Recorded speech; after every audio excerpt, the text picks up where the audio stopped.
இன்றைய வேளாண் தொழில்நுட்ப பகுதியில் மானாவாரி பகுதிகளுக்கு உகந்த பயிர் ரகங்கள் குறித்து தூத்துக்குடி மாவட்டம் கோவில்பட்டி வேளாண்மை ஆராய்ச்சி நிலைய பயிர் இனப்பெருக்கம் மற்றும் மரபியல் துறையின் உதவி பேராசிரியர் முனைவர் டி ஷோபா அவர்கள் தரும் தகவல்கள்.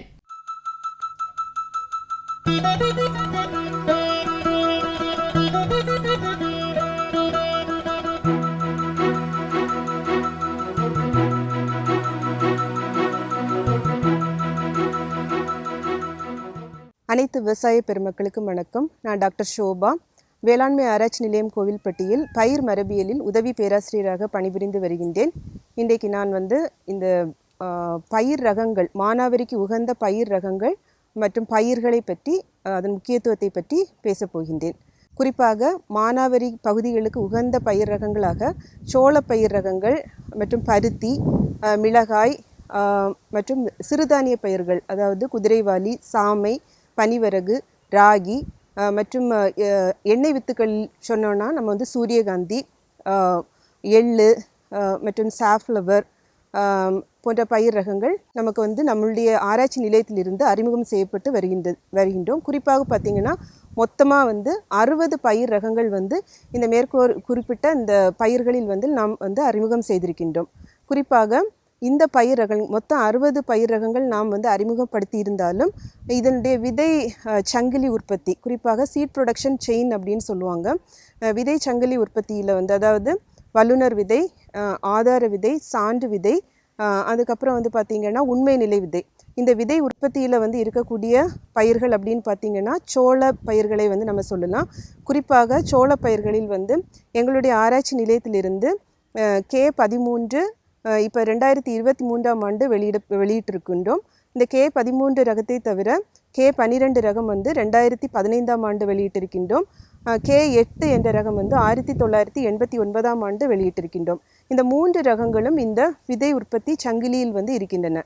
நான் சொன்ன மாதிரி வல்லுநர் விதை உற்பத்தி நாங்கள் பண்ணி கொடுக்கின்றோம். குறிப்பாக விவசாயிகள் கேட்டாலும் சரி, இல்லைன்னா நம்ம வேளாண்மை துறையிலிருந்து அவங்க இண்டென்ட் வரோம், நமக்கு அதனுடைய அடிப்படையாக கொண்டு நாம் விதைகளை உற்பத்தி செய்து கொடுத்து கொண்டிருக்கின்றோம். அதிலிருந்து விவசாயிகள் ஆதார விதைகளை உற்பத்தி செஞ்சு இந்த 3 இந்த ரகங்களும் இப்பொழுது நமக்கு விதை உற்பத்தி சங்கிலியில் இருக்கின்றன. இந்த ஒவ்வொரு ரகங்களை பற்றி நம்ம சிறப்பு இயல்புகளை பற்றி பார்த்தோம் என்றால், முதலில் K13 இது சமீபத்திய ரகமாகும்.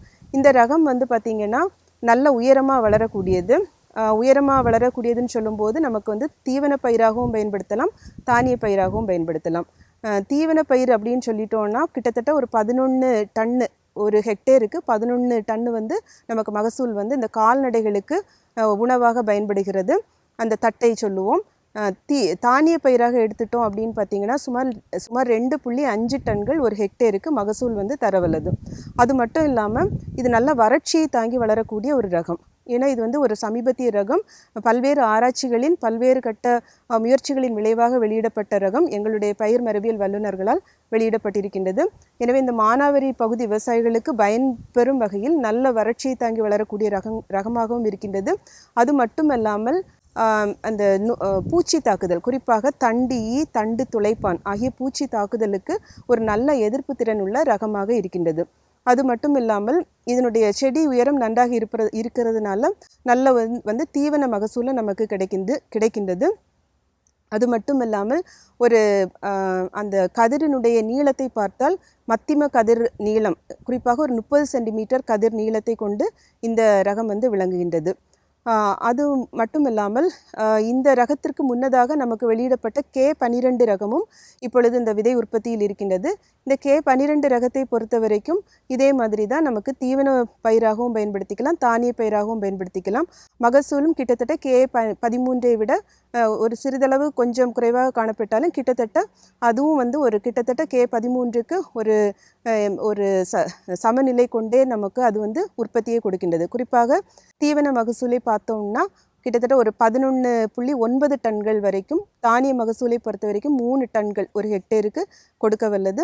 இதே மாதிரி இந்த தண்டு ஈ, தண்டு துளைப்பானுக்கு ஒரு நல்ல எதிர்ப்பு திறன் கொண்டும் விளங்குகின்றது. இந்த K12 தவிர இந்த 2 சோளமுமே K12ம் சரி K13ம் சரி நல்ல நெட்டை சோளமாக இருக்கிறதுனால தீவனத்துக்கும் தானியத்துக்கும் சொன்னோம். அது தவிர இந்த K8 என்ற ரகம் என்னதுன்னா ஒரு குட்டை சோளம் அப்படின்னு சொல்லிக்கலாம். குறிப்பாக வந்து பார்த்திங்கன்னா அதனுடைய உயரம் வந்து ஒரு 200 சென்டிமீட்டர் இருக்கும். இந்த K12, 13 ரெண்டுமே ஒரு 240 சென்டிமீட்டர் வரைக்கும் நல்ல உயரமாக வளரும். இந்த K8 பொறுத்த வரைக்கும் மத்தியம உயரமாக இருக்கிறதுனால ஒரு தானியத்துக்கு மெயினாக வந்து பயன்படுத்துகிறாங்க. குறிப்பாக வந்து அறுவடைக்கு வந்து மிக சுலபமாக இருக்கிறதுனால விவசாயிகள் வந்து இந்த K8 ரகம் போன்றே எங்களுக்கு இனி வேணும் அப்படின்றது மாதிரி தான் அவங்க கோரிக்கை வச்சுட்டு வர்றாங்க எங்ககிட்ட. அதற்கான ஆராய்ச்சிகள் வந்து நாங்கள் இப்போ வந்து மேற்கொண்டுட்டு இருக்கோம். இந்த K8 ரகத்தை பொறுத்த வரைக்கும் கிட்டத்தட்ட செடி உயரம் குறைவாக இருக்கிறதுனால அறுவடைக்கு நமக்கு ரொம்ப சுலபமாக இருக்கும் அப்படின்னு சொன்னேன். அது மட்டும் இல்லாமல் இந்த கதிரினுடைய நீளம் வந்து மிக அதிகமாக இருக்கும். 40 சென்டிமீட்டர் வரைக்கும் கதிரினுடைய நீளம் இருக்கும். அதனுடைய மகசூலை பொறுத்த வரைக்கும் கிட்டத்தட்ட 2.4 டன்கள் ஒரு ஹெக்டேருக்கு தரவல்லது. அது மட்டுமல்லாமல் இந்த K8 சோளத்தை பொறுத்த வரைக்கும் கதிர் நாவாய் பூச்சி, அதாவது வந்து என்னென்னா இந்த இயர்ஹெட் பக் அப்படின்னு வந்து இங்கிலீஷில் சொல்லுவாங்க. அந்த கதிர் நாவாய் பூச்சி அது வந்து என்ன ஆகும்னா அந்த பால் பிடிக்கிற டைமில் அந்த கதிர் மணியில் பால் பிடிக்கிற டைமில் வந்து அந்த சாறை உறிஞ்சி அப்படியே வந்து அந்த சாவி மாதிரி ஆக்கி விட்டுரும். அந்த பூச்சிக்கு வந்து எதிர்ப்பு திறன் கொண்ட ஒரு ரகமாக இந்த K8 ரகம் வந்து விளங்குகின்றது. இந்த 3 ரகங்களுமே எங்களுடைய ஆராய்ச்சி நிலையத்திலிருந்து வெளியிடப்பட்டு தற்பொழுது நடைமுறையில் விவசாயிகளுக்கு பயன்படும் ரகமாக இருந்து வருகின்றது. இந்த சோளத்தை அடுத்து நமக்கு பார்த்தோம் அப்படின்னு பார்த்தீங்கன்னா மிளகாய் நம்ம சொல்லிக்கலாம். மிளகாய் பொறுத்த வரைக்கும் நமக்கு K1 மற்றும் K2 2 மிளகாய் ரகங்கள் நம்ம வந்து வெளியிட்டிருக்கின்றோம். மிக பழமை வாய்ந்த ரகங்கள். குறிப்பாக வந்து பார்த்திங்கன்னா K1 மிளகாய் வந்து 1964ஆம் ஆண்டும், அதேமாதிரி K2 மிளகாய் வந்து 1975ஆம் ஆண்டு வெளியிடப்பட்டிருக்கின்றது. மிக பழமை வாய்ந்த ரகங்களாக இருந்தாலும் விவசாயிகளால் மிக ரொம்ப அவங்களுக்கு விருப்பப்பட்டு வாங்கக்கூடிய ரகமாக இந்த 2 ரகங்கள் இருக்கின்றது. ஏன்னு பார்த்தோம்னா இந்த 2 ரகத்திலையுமே வந்து காரத்தன்மை அதிகம், அதாவது கேப்சிசின் அளவு அது வந்து இந்த 2 மிளகாய் ரகத்திலையும் ரொம்ப அதிகமாக இருக்கின்றது. இந்த K1 மிளகாய் ரகத்தில் பார்த்திங்கன்னா 0.7 மில்லிகிராம் ஒரு கிராமுக்கும், இந்த K2 மிளகாயில் பார்த்திங்கன்னா 0.5 மில்லிகிராம் ஒரு கிராமுக்கும் இந்த கேப்சிசின், அதாவது இந்த காரத்தன்மை அளவு இருக்கின்றது. அதனால் இந்த விவசாய பெருமக்கள் வந்து அதிகமாக விரும்பி வாங்கிட்டு போகிறாங்க. இந்த 2 ரகத்திலையுமே நம்ம வந்து தூய்மைப்படுத்தும் பணியை வந்து மேற்கொண்டுட்டு வருகின்றோம். நம்ம வந்து பயிர் மரபியல் வல்லுநராக இருக்கிறதுனால இந்த தனித்தனி செடியாக, குறிப்பாக இந்த மிளகாய் செடி பார்த்தோன்னா அயல் மகரந்த சேர்க்கை செடியாக இருக்கிறதுனால நமக்கு வேறு தாவரங்களில் இருந்து அந்த மகரந்தம் வந்து படும் பொழுது அதனுடைய இன தூய்மை வந்து பாதிக்கப்படுகின்றது. எனவே அதை தூய்மைப்படுத்தும் பணியை வந்து நாங்கள் மேற்கொண்டுட்டு வர்றோம். இந்த K1 மிளகாயில் கிட்டத்தட்ட ஒரு 95% அதிகமாகவே தூய்மைப்படுத்தும் பணியை மேற்கொள்ளப்பட்டு நல்ல தரமான விதைகள் வந்து விவசாயிகளுக்கு உண்மை நிலை விதைகளாக வழங்கி கொண்டு வருகின்றோம். இந்த K2 மிளகாயிலும் இந்த தூய்மைப்படுத்தும் பணி மேற்கொள்ளப்பட்டு வருகின்றது. மகசூலை பொறுத்த வரைக்கும் இந்த K1 மிளகாய் வந்து ஒரு ஹெக்டேருக்கு குறிப்பாக 1.8 டன்கள் ஒரு ஹெக்டேருக்கு மகசூல் தரவல்லது. அது மட்டும் இல்லாமல் இந்த K2 மிளகாயுமே கிட்டத்தட்ட K1ஐ விட கொஞ்சம் அதிகமாகவே மகசூல், குறிப்பாக 1.9 டன்களுக்கும் அதிகமாக ஒரு ஹெக்டேருக்கு மகசூல் தரவல்லது. இந்த K1 K2 இந்த 2 மிளகாயுமே இப்பொழுது விதை உற்பத்தி நிலையில் உண்மை நிலை விதை உற்பத்தி நிலையில் இருக்கின்றது. அது மட்டுமல்லாமல் இந்த சோளம் மிளகாய் தவிர மற்ற பயிர்களில் ஆராய்ச்சிகள் வந்து நமது தமிழ்நாடு வேளாண்மை பல்கலைக்கழகம் கோயம்புத்தூரிலிருந்து ஆராய்ச்சிகள் மேற்கொள்ளப்பட்டு பல்வேறு ரகங்கள் வந்து மானாவாரி பகுதிகளுக்காகவே விவசாயிகளுக்கு பயன்பெறும் வகையில் பல்வேறு ரகங்கள் வந்து அறிமுகம் செய்யப்பட்டு வருகின்றாங்க. ஒவ்வொரு வருஷமுமே அவங்க வந்து பல்வேறு ரகங்களை வந்து விவசாயிகள் பெற்று பயன்பெறும் வகையில் அறிமுகம் செய்யப்பட்டு வருகின்றாங்க. குறிப்பாக வந்து பார்த்திங்கன்னா உளுந்து பாசிப்பயிறு, உளுந்தில் பார்த்திங்கன்னா நமக்கு தேசிய பயிர் ஆராய்ச்சி நிலையம் வம்பன், அதிலிருந்து வந்து பார்த்திங்கன்னா வம்பன் 11, வம்பன் 8 ஆகிய ரகங்கள் வந்து இந்த விவசாயிகளிடையே வந்து மிகப்பெரிய பிரபலமான ரகங்களாக இருந்து வருகின்றது. குறிப்பாக வந்து பார்த்திங்கன்னா இந்த 2 ரகங்களுமே பார்த்திங்கன்னா இப்போ 2025 வந்து பார்த்திங்கன்னா சமீபத்தில் இந்த வருஷத்தில் தான் வந்து வம்பன் 12 என்ற உளுந்து ரகமும் வந்து அறிமுகம் செய்திருக்கின்றாங்க. இந்த வம்பன் ரகங்களை பொறுத்த வரைக்கும் குறிப்பாக மஞ்சள் தேமல் நோய்க்கு ஒரு நல்ல எதிர்ப்பு திறன் உள்ள ரகங்களாக இருக்கின்றன. அது மட்டும் இல்லாமல் ஒருமித்து பூக்கும் திறன், அதே மாதிரி ஒருமித்து முதிர்ச்சி அடையும் திறன் ஆகியவை வந்து இந்த ரகங்களில் இருக்கிறதுனால குறிப்பாக விவசாயிகள் வந்து மிகவும் விரும்பி பயிர் செய்து வருகின்றார்கள். அது மட்டும் இல்லாமல் இந்த வைரஸ் நோய், இன்னொரு வைரஸ் நோய் இருக்கின்றது, இலைச்சுருட்டு நோய், இந்த இலை சுருட்டு வைரஸ் நோய்க்கும் வந்து இந்த ரகங்கள் வந்து ஒரு நல்ல எதிர்ப்பு திறன் உள்ள ரகங்களாக இருக்கின்றது.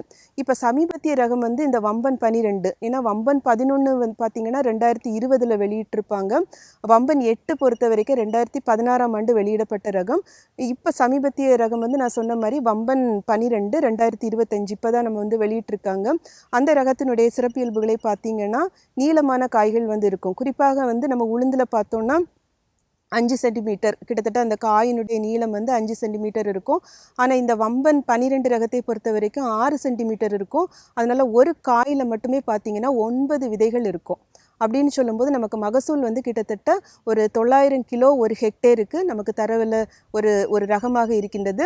அது மட்டும் இல்லாமல் ஒரு நல்ல வந்து ஒரு நோய் எதிர்ப்பு திறன், இந்த சொன்ன மாதிரி இந்த வைரஸ் நோய்கள், மஞ்சள் தேமல் நோயாக இருக்கட்டும், இலை சுருட்டு நோய்க்கும் வந்து நல்ல வந்து எதிர்ப்பு திறன் உள்ள ரகமாக இருக்கின்றது.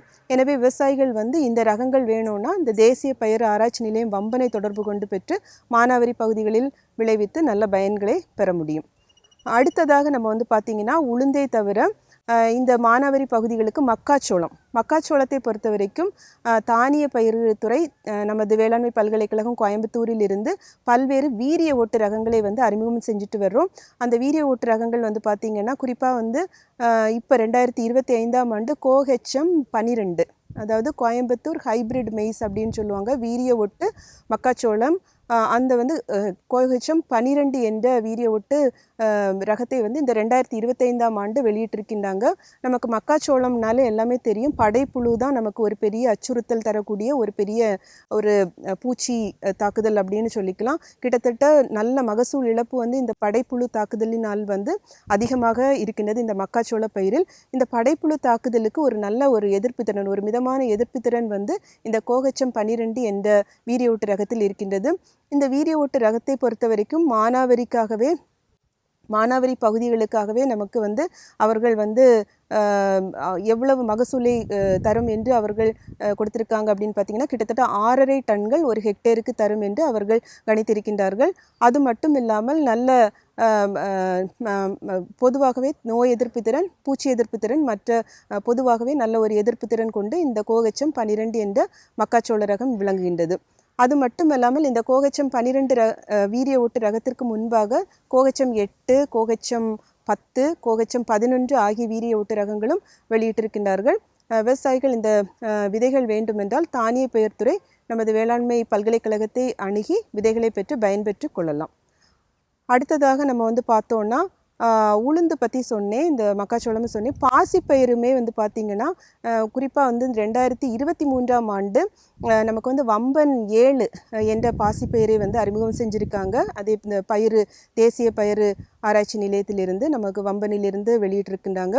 இந்த பாசிப்பயிரை பொறுத்த வரைக்கும் இந்த வம்பன் 7 என்ற ரகமானது பார்த்திங்கன்னா குறிப்பாக வந்து விதைகள் வந்து கொஞ்சம் திண்ணமாக, ரொம்ப வந்து அதனுடைய அளவு வந்து பெரிதாக இருக்கும். குறிப்பாக வந்து பார்த்திங்கன்னா ஒரு 100 விதைகளினுடைய எடையை பார்த்தோம் அப்படின்னு பார்த்தீங்கன்னா 6 கிராம் வரைக்கும் இருக்கும். குறிப்பாக வந்து 100 விதைகளுடைய எடை வந்து ஒரு 4.5 கிராம் இல்லைனா 5 கிராம் தான் பொதுவாகவே இருக்கும் பாசிப்பயிர்லாம் வந்து பார்த்தோன்னா. ஆனால் இந்த வம்பன் 7 ரகத்தை பொறுத்த வரைக்கும் 6 கிராம் வரைக்கும். அப்படின்னா அந்த விதைகளுடைய அளவு வந்து பெரிதாக இருக்கும். அப்படின்னு சொல்லும்போது உங்களுக்கு மார்க்கெட் வேல்யூ நல்லா இருக்கும். அந்த விதை நம்ம அந்த பயிர்களை நம்ம பயிர் செய்யும் போது, அந்த ரகத்தை பயிர் செய்யும் பொழுது நமக்கு மார்க்கெட் வேல்யூ, அதாவது சந்தை மதிப்பு வந்து உங்களுக்கு அதிகமாகவே இருக்கும். அது மட்டும் இல்லாமல் வைட்டமின் சி கண்டென்ட், அதாவது வைட்டமின் சி அளவு வந்து குறிப்பாக அது வந்து ஒரு 28 மில்லிகிராம், ஒரு 100 கிராமில் வந்து 28 மில்லிகிராம் வரைக்கும் வைட்டமின் சி அளவு வந்து அதிகமாக இருக்கின்றது என்று அவர்கள் வந்து ஆராய்ச்சியில் அவர்கள் நமக்கு வந்து அறிவித்திருக்கின்றார்கள். எனவே இந்த ரகத்தை நாம் பயிர் செய்யும் பொழுதும், அது மட்டும் இல்லாமல் இந்த மஞ்சள் தேமல் நோய், இலை சுருட்டுக்கு ஒரு மிதமான எதிர்ப்பு திறன் கொண்டு இந்த ரகம் வந்து விளங்குகின்றது. சமீபத்திய ரகம்.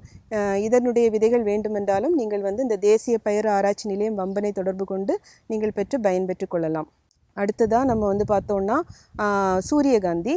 சூரியகாந்தியை பொறுத்த வரைக்கும் நமக்கு வந்து கோஹெச்4, அதாவது அதுவும் வந்து வீரிய ஒட்டு ரகத்தை தான் வந்து அறிமுகம் செஞ்சுருக்காங்க. இந்த கோஹெச்4 வந்து நமக்கு சமீபத்திய ரகம் தான், 2023ஆம் ஆண்டு நமக்கு வெளியிட்டிருக்காங்க. இந்த கோஹெச்4 சூரியகாந்தியை பொறுத்த வரைக்கும் குறிப்பாக வந்து பார்த்திங்கன்னா அந்த நமக்கு வந்து பார்த்திங்கன்னா ஒரு 90 நாட்கள், அதனுடைய வயது வந்து பார்த்திங்கன்னா 90 நாட்கள், இலை புள்ளி நோயும் சரி, அதே மாதிரி வந்து சாம்பல் நோய், இதுக்கெல்லாமே வந்து கிட்டத்தட்ட ஒரு நல்ல எதிர்ப்பு திறன் கொண்ட ஒரு வீரிய ஒட்டு ரகமாக இருக்கின்றது. அது மட்டும் இல்லாமல் கிட்டத்தட்ட 46 கிராம் 100 மில்லி தண்ணீரில் அதனுடைய விதையினுடைய கொள்ளளவு என்று சொல்லுவாங்க. அது வந்து 46 மில்லிகிராம் ஒரு 100 ml தண்ணீரில் வந்து அதனுடைய விதை கொள்ளளவு இருக்கும் என்று கணித்திருக்கின்றார்கள். இந்த சூரியகாந்தி பொறுத்த வரைக்கும் நமக்கு வந்து எண்ணெய் சதவீதம் வந்து மிக அதிகமாக இருக்கும். குறிப்பாக வந்து பார்த்திங்கன்னா 42% வரைக்கும் எண்ணெய் சதவீதம் வந்து இருக்கும் என்று அவர்கள் ஆராய்ச்சியில் நமக்கு தெளிவுபடுத்தி இருக்கின்றார்கள். எனவே அதிக எண்ணெய் சதவீதம் அதிகமாக இருப்பதால் இந்த சூரியகாந்தி வீரிய ஒட்டு ரகத்தையும் நம்ம இந்த மானாவாரி பகுதியில் சூரியகாந்தி பயிரிடும் விவசாயிகள் பயிரிட்டு பயன்பெறலாம் என்று கேட்டுக்கொள்கிறேன். மேலும் விவரங்கள் பெற முனைவர் டி. ஷோபா அவர்களை 09442216309 என்ற கைபேசி எண்ணில் தொடர்பு கொள்ளலாம்.